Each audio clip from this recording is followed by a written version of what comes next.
Just get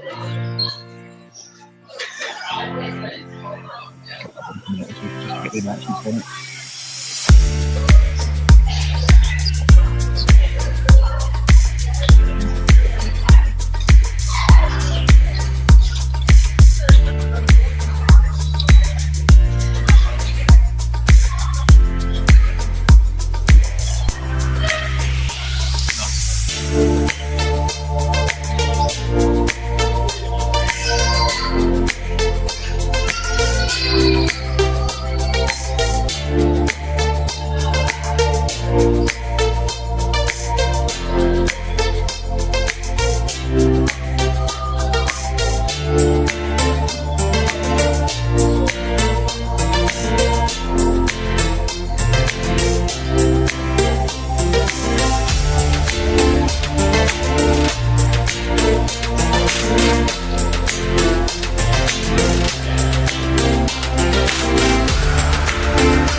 What up, guys? What up, girls? Welcome back to the Galactic Core podcast. How you doing? It's been a couple of weeks, simply because me and the fam have not been very well, so I had to take a little bit of time off just to recover.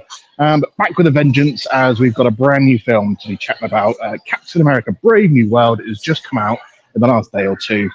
I've been to see it twice already. We're going to have a bit of a chat about it with you today and just go over everything about the film. So, first and foremost, though, if you're not following the Galactic Core podcast, jump onto Instagram, Facebook, TikTok, Twitch, YouTube. Make sure you're subscribing, liking, and following for all the episodes that are coming up. We've got a really busy year coming up. Lots of films coming out after the lull of last year. Lots of TV series as well. Really looking to Daredevil coming out next month, which should be absolutely fucking amazing, to be fair. But right, so Captain America: Brave New World. I've got a really good guest with me here. My buddy Adam. We've just been to go and see it. How you doing, Adam? Fantastic. Great intro for you. Thank you very much. You know what? I think I was hoping Marvel would be back, sort of back to the old school films of this. And although I'm not sure Marvel's back, it's filled with a lot of hope, I think, for future Marvel films, if that's sort of standard we can look forward to going forward. So yeah, good action film. I enjoyed it. I mean, we had a massive lull last year. Only one Marvel film coming out, which was Deadpool Wolverine. Returning to the fore this year with 3 films. Obviously, we've just had this Captain America. We've got Thunderbolts in May, and obviously Fantastic Four coming out in July. Which, before seeing this film, which of the 3 are you most looking forward to? You know what? After the recent drop, Thunderbolts. The recent trailer for Thunderbolts with the extra stuff that it's shown, I think, 100% Thunderbolts I'm looking forward to. This one, and unfortunately, I think because of the trailers, Fantastic Four is probably last on that list. Which I think if you had asked me before any trailers, that would have been maybe the top one. But I think Thunderbolts is the one on. Yeah, I've got to agree. That latest trailer that's dropped, so I think it was Super Bowl over Super Bowl. Fucking amazing, much better than the first trailer that came out, to be fair. So definitely looking forward to that. Yeah, still got to look forward to Fantastic Four. I mean, July is going to be a pretty fucking awesome month, simply because we've got Jurassic World Rebirth coming out, we've got Fantastic Four, and we've got Superman, and all 3 films really need to hit the ground running in terms of what they need to do. I really hope they do. Especially, I'm a huge Superman fan, so I really hope that one. As skeptical as I am, I think I've reacted on here before to the trailer. I'm British, so I'm very negative. But I hope that James will absolutely smash that. Well, all we can do is wait and see, unfortunately, for those ones. But walking out of the cinema now, then, what were your just initial thoughts and reactions to the film? Like I said, good action film. I thought the fight sequences looked a lot better than they have in previous films. I still think Shang-Chi is probably the benchmark in terms of fight scenes for me personally. But that one was quite close on it. I like Sam Wilson. He's a good Sam Wilson. I think for me, I still struggle with the whole Captain America because of the job Chris Evans did because of Steve Rogers' character. And there are a few things. Continuity gets me big time in these sorts of films, and I think you mentioned it as well when someone's hurtling towards the ground at 300 miles per hour, just broken the sound barrier and lands perfectly on their knees. I question if they're human or not, and he is. Yeah. But no, good action film. I liked the relationship between Isaiah and Sam Wilson. That seemed to work really well. I like the fact that they brought him back and he had a half-decent part as well. So yeah, all in all, good film. Hopeful for future Marvel projects. Yeah. By the way, if it is really, really noisy in the background here, it's because we're sat in the coffee shop area right outside where our cinema is. I wanted to do like an on-site reaction after coming out and seeing it. So yeah, it looks like another film has just finished because people are pouring out and it's fucking noisy. So yeah, if it is a bit noisy, forgive us. So yeah, coming out of it, I mean, I saw it last night and my initial reaction when it came out, I made a very quick non-spoiler reaction video yesterday that went out on TikTok and Instagram. Initial thoughts were that I really enjoyed this film. I thought the action sequences were really, really good. It did hit on that front. Red Hulk was fantastic. Harrison Ford, was Harrison Ford. He did a really good job. Nothing to complain about there. Sam Wilson, Anthony Mackie as Sam Wilson, really, really good. I thought he held it down, stayed true to the values of a Captain America, so to speak. Even with the controversy of whether you want Sam Wilson as a Captain America or just the fact that it's not Chris Evans, Captain America, however you feel about that. I think that's going to get a lot of people. Yeah, he did a good job either way. Isaiah Bradley, my heart breaks a little bit for his situation, if you know it from the TV series for here as well. And obviously gets justice in the end. We're going to go through all of these in a little bit more detail, but Giancarlo Esposito, criminally underused in this film, ridiculously underused. I hope that just isn't it for his character. He obviously kind of made that promise as well with like, when I escape prison, I'm going to kill you. I hope he does. I never normally hope that would happen with the bad guy, but I hope he does. I hope he does escape and shows up again because he's brilliant. I love him. So obviously hoping to see that soon. Obviously, almost the leader, Samuel Stearns. Horrendous look. To be fair, I think a lot of people are doubling down on that, and I'm fair to say that I agree. Obviously, we're not necessarily expecting a comic book look, but something a bit close to it would have been nice. Yeah, I think that's the first thing I said as well. As soon as the film finished, strange look. I like the comic look.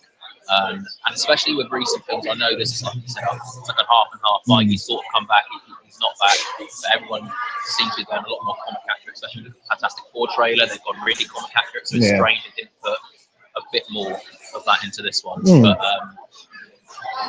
yeah, so what about the plot though? We'll start there. So overall then, how are we feeling about this? Because it feels like it's almost not a Captain America film in its own right. It's a sequel to The Incredible Hulk. It's a continuation of the Eternal storyline, but also it is there to sort of move Sam Wilson's Captain America forward, but it almost felt like everything else got in the way of that a little bit to sacrifice the story for the leader and Thunderbolt Ross. I mean, I think Falcon and Winter Soldier obviously developed his character a lot. I sort of felt like this film was a bit of a filler, to be honest. I don't think it forwarded the plot hugely in terms of things we're expecting to come up. I know there's the tease of Adamantium and things, which will eventually go somewhere, but in terms of this film itself and what we know is coming up, I thought it didn't go loads of places, especially like we discussed with the introduction of Red Hulk going forward. I'm not 100% sure if we'll see that character again, in which case it's a huge shame because I love seeing an angry Red Hulk on screen. And I thought the short sequence of sort of that was brilliant. So yeah, for me, I'm not sure how much of an impact this has in the MCU. I think it was more standalone film, but it felt a bit of a strange. It is Captain America, but bear in mind it's Falcon, not Captain America, Sam Wilson, and then we'll introduce small cameos of characters, but they're not in this. Yeah, no, I know what you mean. Because I guess the main bit of this story is it's kind of split into two bits. So it's the whole thing about they finally addressing the Celestial in the ocean and the fact that they want to come up with an international treaty to make sure every country or everyone gets a bit of adamantium. So first of all, adamantium now in the MCU. It's already been said that that's going to move on to things like Project X for Wolverine and things like that. So that's good news for the MCU. Finally getting adamantium into it. Depending on who they cast. Well, yeah, it's very good news. But we'll see. I know that they're going with the younger X-Men cast by the look of it. So it's just that one cast member was out for, isn't it? You know, I think that's going to be a post Secret Wars thing. They're going to roll with Hugh Jackman until Secret Wars and then post Secret Wars. Until he's 90. Yeah. But yeah, so the story's split into two parts about the whole situation with getting adamantium and the treaty going on there, and then the leader, Stone's wanting his revenge on Ross. And how he's been giving him these pills for years to infect him with gamma radiation, basically to turn him into the Red Hulk. Which bit of that story are you more interested in? Because I know what you're saying about the whole thing, that this was almost like a filler film in a way, but adamantium plays a massive role. So it's almost like the adamantium is the important part, because that's what will further the MCU or the storyline of the MCU. Yeah. And then the leader's revenge story was more of a side story, or not as important to the MCU. The leader's revenge, if it was back in 2008, straight after The Incredible Hulk, I sort of see that. I think it's the fact it's been so long since that film, and I'm saying to you, it's great to see that, you know, they've shown clips back of that Hulk, and we know it's canon anyway, but it's nice for them to properly address it. If that happens straight after, I could see it having a bit more of a tangible sort of, you know, to make me really interested. Yeah. For me, I want to see how the MCU is moving forward. So the adamantium thing's big for me. It means Wolverine eventually, hopefully, we'll see something. And obviously Sam Wilson's Captain America in the MCU for a couple of films yet, so that's still going to happen. That's still going to go forward. So I think that side of it for me is the side I want to see progress more. Also, with like I said, the tease of Red Hulk being in there, give me more Red Hulk. Well, let's jump. And Angry Hulk. Yeah, let's jump into that, because we were saying that finally it's been a long time since we've been able to see an Angry Hulk on screen. We've been suffering through Smart Hulk for a while. To be fair, it's not like we had to suffer that much. It was only Endgame onwards. I think it was the fact it was such a big moment for Hulk. You know, having lost to Thanos so badly, his chance to come back, redeem himself. Yeah. The things they could have got Hulk back. You know, Natasha's death, that sort of thing. You think maybe that's where they can almost tease a world breaker Hulk moment. So I think the fact that the big things have been there to get for me anyway. But good to really finally see an angry Hulk back on screen. And he was pretty angry. He was pretty fucking angry, pretty pissed off, to be fair.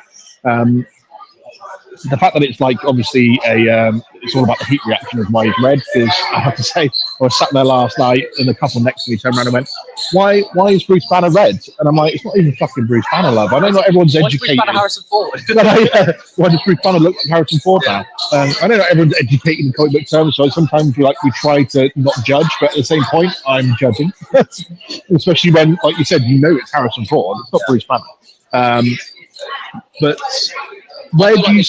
I feel like they could have mentioned, and this is pure fan fiction that I'd like to happen, but even just to have seen Ruffalo there, at least it would have meant something's carrying on with Red Hulk. But the fact that you didn't see that makes me think that could be it. I don't know, but that would have serviced my...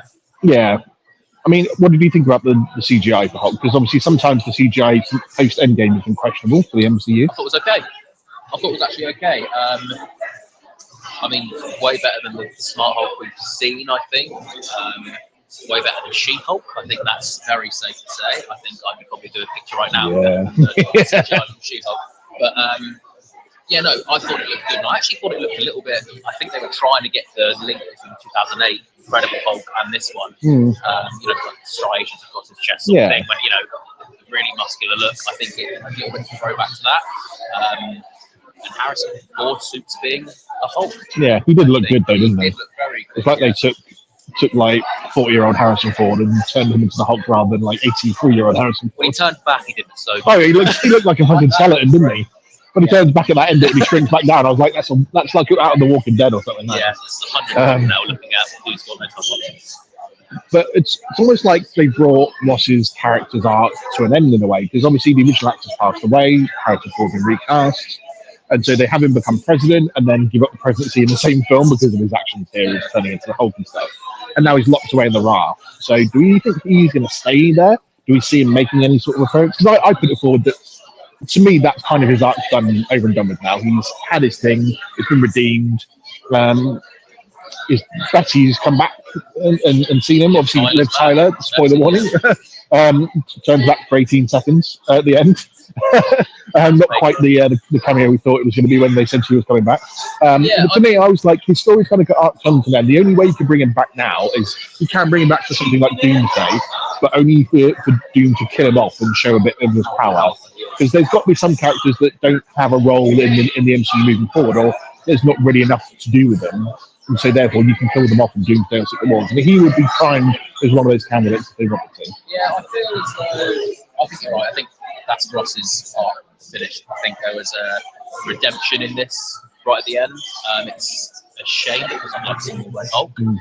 I think you're right. The only way they bring him back is either to show Doom's power or a cameo in, Doomsday, something like that, an alternate version, a very slim chance of saying, actually, we need his help. I don't see that happening.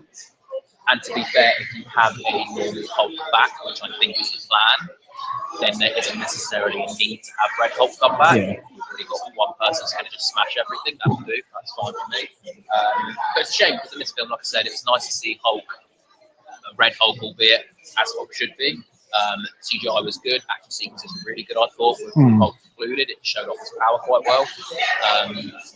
So yeah, shame, but I think you're right. I think that's probably all we'll see, unfortunately. What about let's chat about the leader. So Samuel Stern's making his return since 2008. Hulk, his whole story, been locked away by Ross for 16 years and taken advantage with, because he basically increased the gamma radiation in his bloodstream, which made him super intelligent and can see the predicted outcomes of everything. He's obviously finishes this film after its failed attempt at revenge, now locked away. And he had that post-credit scene where he's like, I've seen it in the probabilities, others are coming, i.e. the multiverse or whatever is coming to attack our version of, or the 616 MCU. Do you see a future for the leader in this at all? No. No, I don't. I thought, like I said, leaders look this strange, to change that slightly. I thought it would have made sense in this film to have mentioned Hulk, but not a single mention seemed a bit strange. I mean, it was a little bit, but not like any direct ones, were they? It was talking about the 2008 events rather than... Yeah, exactly. And I think to just direct everything towards Ross, they explain it in this film, it's done relatively well. You can see why he'd be pretty pissed at him. Yeah. But I thought he would have been directed quite a lot. Hulk, obviously that wasn't the case in this. I don't think we see him again. I think that's him there. I think he stays. Yeah. And I think, to be fair, a lot of these characters we've seen glimpses of that haven't necessarily a big part in the MCU. I do think that we'll probably see Doom destroy them. Which sort of, to me, I think they still need some sort of closure. Just saying he's stuck in a prison somewhere doesn't seem to be. I mean, after closure. Having not seen him for 16 years, to bring him back for one film and then just leave him rotting in the raft again, it kind of would be nice to have a little bit of closure. Yeah, and I think what you said is perfect. Is showcase Doom's power, which they need to do. Doom's one of my favourite villains of all time. To showcase, what he can bring and how much of a threat he is. It would be good to see him like these huge characters off, especially Red Hulk. We've seen the power in this film for him just to go, you don't exist anymore. Would be pretty good to see. Do you think that post-credit scene was a bit of a waste though? Because we all know Doomsday and Secret Wars is coming. We didn't really need a teaser from the leader saying, "I've seen it in the probabilities. Others are coming," and that could have. I've heard obviously that post-credit scene has been rewritten 3 times. Because in a way, you could have almost taken that to have meant when they were still doing the Kang route, and others are coming in terms of other Kangs, other worlds are coming, other versions of heroes or villains are coming. So whichever way you take it, do you think it was just a waste because we know that shit's coming anyway? Getting their money's worth. They paid in, they might as well film one more scene to get something out. And also, to be fair, it's not the first MCU end credit scene we've seen that you think, I didn't need to see that. It's just more of a tradition now, isn't it? Yeah. It wasn't necessarily needed. They could have maybe done something else, even if he had said, and I think he's referring to Secret Wars in the same press scene, he said Doom's coming. Just something like that would have been maybe a bit more of a fan service. I know what you mean. I think probably it's hard for him because he's not like he's seeing into other worlds. He just sees it in the probabilities of what's going to happen with all the threats that are coming. Yeah, something like that.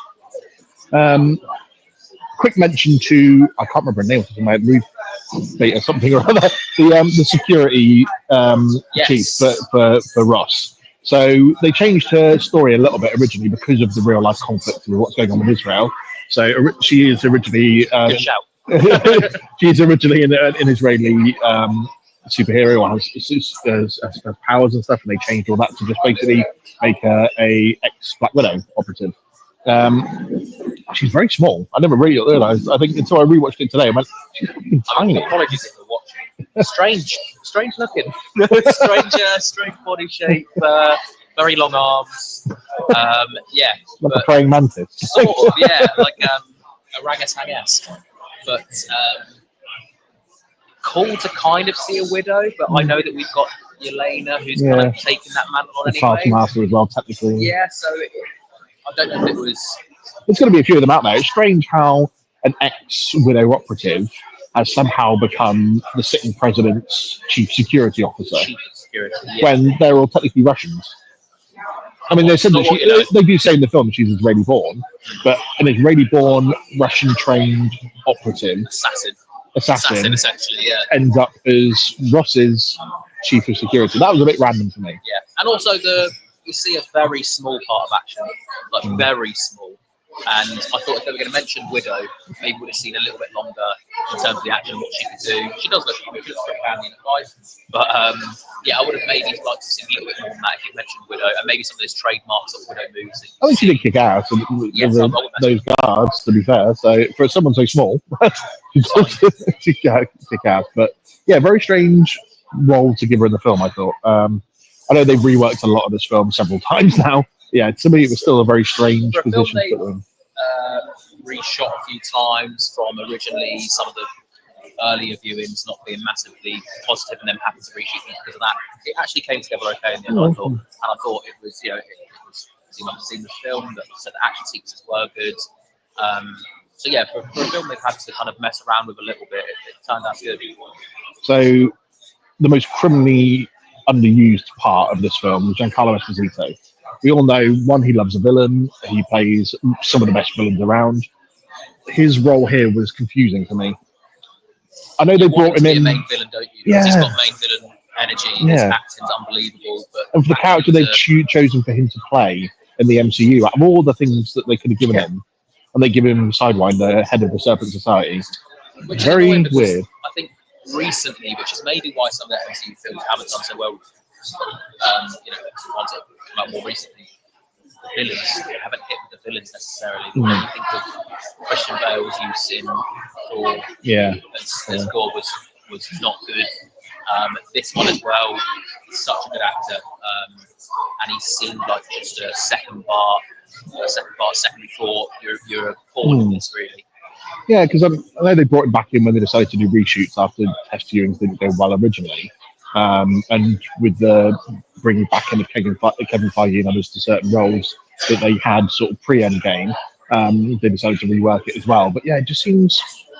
I was just confused as to why you would bring him in and then just give him such a shit role and then not utilise it. Back to there, did it? In that role, you could have put anyone in that. Yeah, you literally could have, to be fair. Like, if you intend to use him again in the future, great. But again, the character you've given him, how useful is he going to be moving forward? Especially the way he's been presented in this film. It's like, oh, okay, he has better knowledge, so he can hunt down people, and he seems okay at hand-to-hand combat. But he's not a young man. No, he's not a young man. He's not going to be unbelievable. I mean, even a human Sam Wilson is not. So yeah, I don't know if that character probably won't show up again, which is a shame because again, you just kind of had your one use of him, and now he won't be in. I mean, they teased he might show up again, but he's like, "Oh, when I break out of prison." It's like, okay, cool, you might show up in something else, but what really are you going to show up in? And like maybe in the street level TV series. Yeah, and that would be good. Or even maybe like if you wanted a street level villain with a gang like Spider-Man, he has that sort of shit. So, see him showing up in a Daredevil like working with Fisk or something. Yeah. So, I hope it just seems like a waste of a character, to be fair, of an actor. Sorry. Quick word on the new Falcon. Again, sitting here, his name escapes me. To be fair, of his name in the film. What we all know we're talking about. Thomas. Torres, isn't it? Oh, Torres. I can't remember his first name. Just every now and again, the brain fails me when I need it to. But obviously, he had a bit part in the TV series. He's obviously carried that on now, and he's already been named as the new Falcon moving forward. But I like his energy in this film. He's sort of the counteracting of it's the MCU style of when you're in the big fight moments, having someone serious like Sam Wilson or originally Steve Rogers, and then having a fun character with a lot of energy, the younger apprentice playing off of them. Sort of reminds me a bit of the Spider-Man sort of character in the quips when they're fighting, that sort of stuff. The banter he's got with Sam Wilson, Captain America, that's quite good. I can see them getting on well. I think this is all obviously coming up to a new Avengers of some sort that we can be presented with. Yeah. I don't see him being a new Avenger though, just yet. I don't see him being that useful as a new Avenger. I can see him like them recruiting into the Young Avengers because obviously they're trying to set that up as well. I know the Young Avengers is more going to be like the sort of teenagers and those in their early 20s, but he can still fit in with that group. I think he's young enough too. Young. I think they portray. He's got military leadership. Well, he's got military experience and having worked with Sam, so. I'd be interested to see if he gets his wish of a new vibranium suit from the Wakandans. We'll see what suit he turns up in. Yeah. What do you make of the suits in this film? Because obviously we had the Falcon one, which was just bog standard, but Sam Wilson's couple of new suits in this film.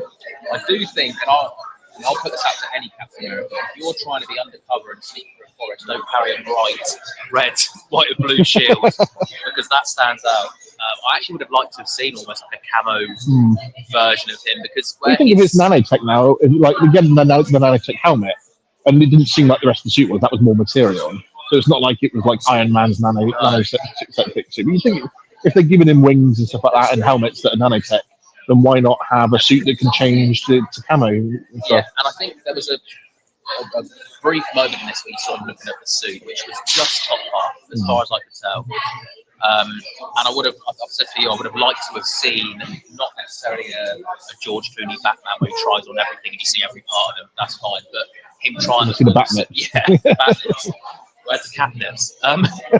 It would have nice to have seen the full suit, just explain a little bit more how he's able to deal with the Hulk punching him so hard and smashing into every single car, him hitting the floor at 400 miles per hour and just absorbing it with his human knees, I think. Yeah. That is something that does play on it because it's not like it is like say Black Panther's vibranium suit. Where he's covered, and he doesn't have super strength serum to help him heal either. He's getting smashed left, right, and centre, and he's still just getting up and walking. Hell of a suit, then. Yeah, hell of a suit in that case. Maybe he did take some serum. And he's just lying about it. I sort of wish he did. I mean, I guess it's staying true to the comics because he doesn't do it in the comics, and so therefore he wanted to stay out of this. And I think Anthony Mackie himself made a case saying Sam Wilson should never ever take the serum because that's just not him. It's not his character. And we're going to talk about the Bucky thing in a minute, but even Bucky says he's like, Steve Rogers is something that people look up to. Like you're something that people aspire to because you're just a normal guy that's gone out, done your training. Everyone could get that multi-billion-pound vibranium suit. Because you helped out the Wakandans. It's absolutely fine. No, I think I said to you, it's strange. I like Anthony Mackie as Sam Wilson.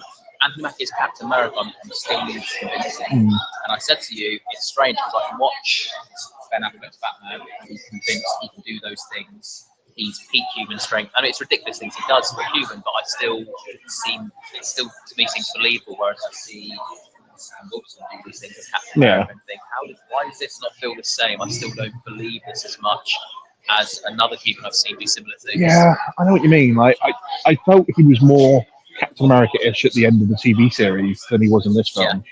This didn't quite feel like a Captain America film overall, in terms of the way he goes about it. But let's talk about Anthony Mackie, Sam Wilson overall. I did think he did a phenomenal job in this film. I thought he does carry that sort of that Captain America-esque quality of wanting to stand up for everything and standing up against anything, whether they put yourself in harm's way or not, just because it's wrong, which is what Steve Rogers always did. And it's part of what happens, obviously, kicks off between him and Tony Stark in Civil War, when he's like, sometimes I wish I could look the other way, but I can't. And he's like, no, you don't. He's like, no, I don't. Yeah. It's the same here for Sam. He just can't, even though he's been told numerous times, don't get involved, we're going to bring you in otherwise. He's like, I have to. It doesn't matter if I'm close to the situation because of like dire or not. I need to be part of it. I have to do what I think is right. Yeah. And I feel like I'm slating Sam. I like Sam. Wilson. And like I said, Andy Mackie in this does a really good job as Sam Wilson. For me, I would like a bit more understanding the training he's gone through to perform as Captain America, these sorts of things. But no, I think he did a good job, and I think this is probably the most I've liked him in something I've seen him in as Captain America. Yeah. I mean, we've had like one episode of the TV series at the end of it, and then his film. We knew it was happening. We knew it was happening, and I wasn't keen. Whereas this one, by the end of it, I think you're right. I think like I said to you, one thing that sort of convinced me more. There was no point in this film that I think he's actually sacrificing himself or putting him in, even though he fought Red Hulk. There was no point where I thought he's actually in real danger. Yeah, I guess I know what you mean. Whereas the whole, strapping the shield to him, Steve Rogers facing the entire planet, like that to me is okay. He is actually willing to die for this, and he knows that those odds are stacked against him. Whereas in this film, it never felt. And I think it's because of the tech. I think the tech does that, and his tech seems to. I know it's a comic book film, guys, but it seems to be getting very, very. I don't want to say ridiculous because it's a comic book film. We expect these sort of things, but it's convenient that they can do everything with his tech. And I would have liked more jeopardy on the line. I think. I have to agree. Actually, I've seen a lot of videos in the last week or two where they're like nano helmets are ruining the MCU because everyone's getting them and they're protecting you from everything. And now he's got these wings that do the same, like absorbing kinetic energy that Black Panther suit does and can distribute it. I completely agree, though, with you having just said it now, though, thinking about it, that yes, at no point in this film did I ever think that he was in danger or going to be, killed at any point. It just never felt like that. For some reason, my wife wants to know how many more times I'm going to see this film. Thanks for that. Three more times. I'm going to go every day for the next week just to make sure. I absolutely agree. At no point did I ever genuinely feel he was in danger in this film, and that's something that, even though you go into films knowing 99.9% of the time the hero is always going to make it through the film, sometimes they get the shit kicked out of them, sometimes they are on the verge of death. But at no point did it ever feel like he was in any real danger here, or even like he was going to get the shit kicked out of him. Really, he handled everything. There's two times with an MCU film I've really felt that, and it's Steve Rogers, Captain America, tightening the shield, facing the army. I thought he was necessarily going to die, the fact he was willing to stand up to those sorts of odds. And then I would say Tom Holland, Spider-Man, Green Goblin, fighting the Green Goblin at that point, I thought actually this, he's in danger here. But yeah, in this one, I didn't feel like the jeopardy was there, which maybe has altered my viewpoint on him as Captain America. I hadn't thought about it, and it's a good point. Yeah, and I think the tech side of things, I would have liked to have seen a part in this film, and there was a very short part, but a longer part where he had nothing, and then he still had to do something. And that to me would have just kind of solved that issue, I think. Yeah, absolutely agree. We get a little Bucky cameo in this film. Obviously, he's been in every Captain America film. I did see a report a few days ago where like the first film he's never going to have been in, and obviously not a major role in, but does pop up for his cameo. Congressman Barnes is now. You saw that coming. Quite funny that the little Ruth was just like, I can deal with the age difference of 110 years old. Gives his little speech to sort of G up, and there was that funny moment when obviously he said to Sam, you don't need the serum because Steve took it for different reasons. I had it for a different reason. People aspire to be you for that reason. And then when he's facing down Red Hulk at the end, he's like, should have taken that serum. Bucky's full of shit. Yeah. That was probably the funniest line in the film for me in terms of comedy line. Good to see him though.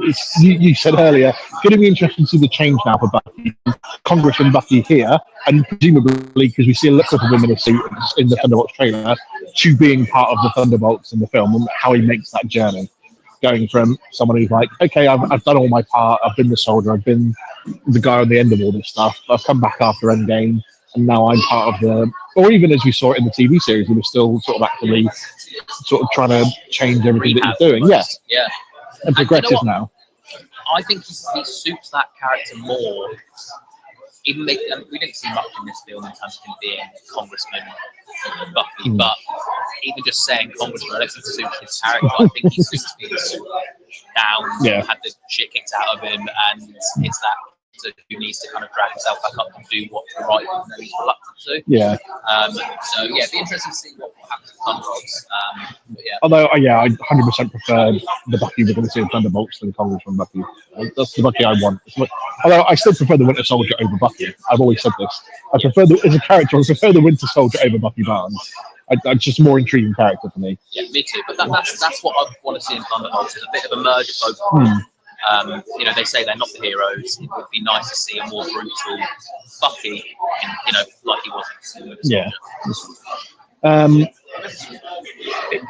You mentioned in terms of a potential cameo, you would like to have maybe seen Bruce Banner show up, like especially at the end when Red Hulk shrinks back down, and then they're like, "I'll back up to you in 5 minutes." And then just as he as the things have ended, just Bruce Banner turns and goes, "I'm here. What do you need?" Just as it's sorted. Yeah, it would have been nice. I think it would have sort of rounded off the fact that this was a bit more of a close into the 2008 Red Hulk film. It was nice to have seen that. But also, I think I've mentioned it to you a couple of times in terms of the Hulk and the opportunities they've had to do things with him. Before I saw this film, I thought this would be a great opportunity to get him to snap out a Scott Hulk. You know, something happened to Betty, who we knew was coming back, and that was the thing to kind of send him back to normal Hulk. So I am looking forward in the future to see how they do that. It's interesting because there is one case that I think everyone seems to forget, that since he turned into Smart Hulk, we have seen him as Bruce Banner, a post-credit scene of Shang-Chi. When he stood around doing the hollow chat with Wong, Shang-Chi, Captain Marvel, and himself. He's Bruce Banner. He's not Smart Hulk. So what the fuck happened there? And then the next time we see him is She-Hulk, and he's back to Smart Hulk. So getting beaten by a Jeep. let's not talk about She-Hulk. Let's not ruin a nice afternoon. Yeah, were there any other cameos that you would have liked to have seen pop up in this film in terms of from like Incredible Hulk? Like, would you like to see Abomination, or were there previous Captain America things that you would have been nice to pop up? You know what I would have said, and I don't mention it again, but since Abomination appeared in She-Hulk, it was kind of that character was kind of dampened so much for me. We didn't really need to see him in this, I don't think. I get it must be true. It's a Captain America film, and it's got to exist within this universe where we know there are so many characters, and it's always been the thing with Marvel. How can you do a film with one thing where something huge happens and then these other characters don't get involved? How can Bucky be there? We know he's got a metal arm, he's got super soldier serum, and he doesn't help. How does that happen? So it must be tricky when they're doing these films. I did say I would have liked, and I guess I mentioned the scene, no one knows the fate of Steve Rogers' Captain America at the moment. But I would have liked to have seen him just briefly. I think he maybe could have given the pencil. It would have been nice. Oh, what, Old Man Steve? Yeah, Old Man Steve. Maybe he could have said to him, "You made a mistake. Why did you do this?" And maybe that was an option to show him briefly. I hear what you're saying, but I think that you then just start going into why doesn't he pop up another shit? Because like his ending in Endgame, in terms of like he turns back up as Old Man Steve, passes the shield off to Sam. He sees the wedding ring. He's like, "Do you want to tell it?" He's like, "I don't think I will." And it's just a flashback to him in the 40s with what's her face? I can't remember her name. That's it. Thank you. Perfect ending. You don't need to have him show up again, really. It's just the questions for me, and I think we mentioned there's so many characters that we know are there somewhere. Will we ever see them again? We don't know. And this goes to other end credit scenes. You've got Black Knight, Blade, if that'll ever happen. It'll just be Wesley Eternals, post-credit scene. Will we ever see each character's judgment? Exactly, Eternals, especially with this, because like you said, we finally see the Celestial. So, you're cementing the fact that Eternals did happen.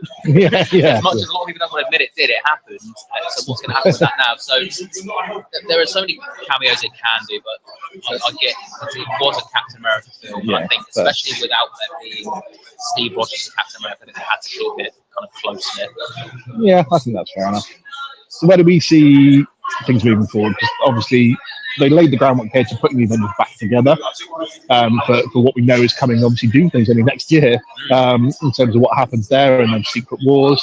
Obviously, heavy rumour that Sam Wilson's going to be leading the new Avengers, as maybe sort of they laid the groundwork for here as well. So who do you want to see in the new Avengers team? We've got Sam Wilson. Sam Wilson. I think there will be Kate Bishop. I think. Oh, in the new Avengers. Okay. I think if it's going to be a younger cast, and I think so. I think that Hawkeye will probably step off. How that happens, if there's a very sad moment in the films coming up, maybe. but I can see that happening. Spider-Man, I think, has to be there. Yep, Now, fine. whether that's Tom Holland and how long for, I don't know. Whether they introduce Miles Morales and further down the line he comes in, but I think Tom Holland's Spider-Man has to be in there for me. It's strange really because there's so many groups of characters. There's like almost like a Midnight Sun thing. Yeah. So many, but I think for me it'd be strange seeing Sam Wilson's Captain America lead them. I think that if we get another good sort of Spider-Man film, to see him progress into that role for me would almost make more sense. I know comic-wise, Spider-Man was a massive part, and Captain America's always led it, but that would be for me. I imagine they're gearing up things for like Ironheart to be in there. The problem is, it's characters that we haven't invested in yet. Who are we invested in to see now? And I'd like to see Bucky, but with what he's doing with Thunderbolts, I don't think we will necessarily. So yeah, I mean, I've only got two. I've got Sam Wilson and Spider-Man. Yeah, so, I mean, I think the ones you were naming, like Kate Bishop, Ironheart, they're all gearing up for those to be part of the Young Avengers, rather than like the new Avengers squad. Whether the Thunderbolts turn into the Dark Avengers, I'm not sure, because there's a long-time theory that the asterisk at the end of the Thunderbolts means that at the end of the film it was going to turn into the Dark Avengers. Although a new poster came out where it had the asterisk in the bottom that said the Avengers are not available. That's what it means. I still think they will turn into the Dark Avengers team. I think is it for a new Avengers team though, we are looking at obviously Sam Wilson, Spider-Man, Doctor Strange, a Hulk of some variety will be in there. Just not smart. Shang-Chi, I think, will be in there. A Black Panther of some sort. Black Panther, I think, should be in there as well. Obviously, you can't count Namor as being in there as part of the team of Avengers. He'll be in amongst the shit that's going on, but he won't be part of the Avengers. But he is super powerful. So, and Thor. Thor. Tricky one, right? Yeah, I don't see him being. I mean, he'll come to Earth and help out, obviously, for sure. Whether he brings a little frog with him as well, I'm not really sure. This is going to sound horrendous. Go on. I hope she dies. In the context of making it, in the context of then Thor becoming a serious character again rather than the comedic joke. I don't want kids to die, but I want this one to. That's not what the edit's going to show. When I I think it's a serious Thor again, and I think if this film goes ahead, and I think the same guy who directed the recent Mad Max wants to direct the new Thor. Yeah, it's not going to be Taika Waititi, which I think should, because I think he ruined it for the last one. You've obviously got the whole Hercules thing. I hope they carry that on, and I hope we see a serious Thor who lives up to his comic book counterpart. Yeah, I do hope we get that back. But I don't think we're part of the Avengers, but he will return to be part of it. But you said there's going to be so many characters now. I think they're splitting everything up into different teams. So you're going to have the new Avengers, the young Avengers, the Dark Avengers, the street levels. Well, this is also the old thing. Does Spider-Man sit in the street level? Yeah. His interaction with Daredevil in the comics and how that could be brilliant. I mean, rumour has it that he will be more of a street level person and he'll coordinate with the likes of Daredevil and Punisher and whoever else is down there at that time. Probably Kate Bishop is going to be part of the street level team. And the characters we still yet to see, plus whatever's remaining of the original Guardians of the Galaxy, plus the new ones we saw at the end of the film. Whoever else is still out there, Captain Marvel. Do you think she's part of the new Avengers? He's out Ms. Marvel. The thing is, there's so many that they can't just leave. Deadpool, Wolverine. What the fuck? I mean, whoever. There's so much to fit in now that it's just everything's got to start to come together over the next year. I don't think we've got enough films to bring it together because they're going to do that thing where they're going to bring everything together in Doomsday for Secret Wars. And Secret Wars is where we're going to get hit with everyone. And I think they've said Secret Wars will be the most characters you've seen on screen at any one point. Yeah, thousands. I feel like it almost has to come to a point where they do just delete some of these things. Well, yeah, that's what has to happen. Yeah. Obviously, Secret Wars, we know that every multiverse or every universe out there gets combined into one. And therefore it deletes a lot of them, and there's only one iteration of each one left from different worlds.